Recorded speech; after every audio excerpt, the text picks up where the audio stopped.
এই গরমে এই ঝাল ঝাল ভর্তা কার না ভালো লাগে, তাই আমরা আজকে বানিয়ে ফেললাম এইরকম ঝাল ঝাল ভর্তা। খেয়ে দেখেন এক একজনের অবস্থা কি হয়েছে। তো চলেন আমরা বানাই ফেলি সুন্দর এই মজার ভর্তাটা।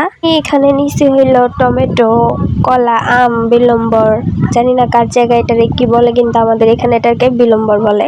তো সবগুলো মিলিয়ে আমি এখন এগুলো সুন্দর করে ধুয়ে নিব, ধুয়ে টুয়ে তারপরে এগুলো সুন্দর মতো কেটে নিব, একটা একটা করে সব কিছু কাটবো।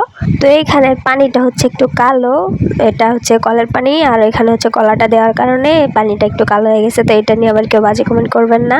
যাই হোক, পানিটা কালো ছিল, আমি কিন্তু ময়লা কোনো পানি নিয়ে আপনারা হয়তো ভাবতে পারেন যে এটা কালো কেন, তাই বলে এবার আমি সুন্দর করে আমগুলোকে কেটে নিব, তারপরে হচ্ছে একটা একটা করে সব কিছু আমি কেটে নিব।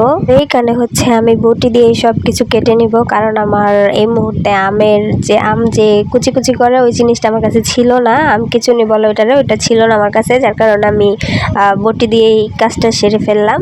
তো আমার মতো যারা যারা গরিব আছেন, যাদের এরকম হাতের কাছে পাওয়া যায় না, তারা আমার মতো বটি দিয়ে এই কাজটা সেরে নেবেন, তাহলে অনেক ভালো হয় আর কি।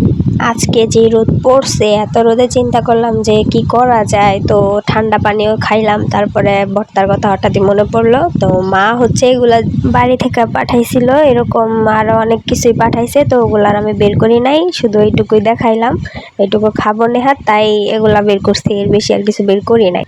এখন আমরা সুন্দর করে ভর্তাটা মেখে নিব।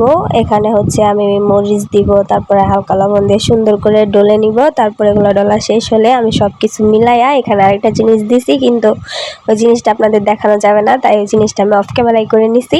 এখন এগুলো সুন্দর করে হালকা একটু চিনি মেরে তারপরে এগুলো সুন্দর করে মুথে টোতে এবার একটু খায়া দেখবো যে কেমন হয়েছে।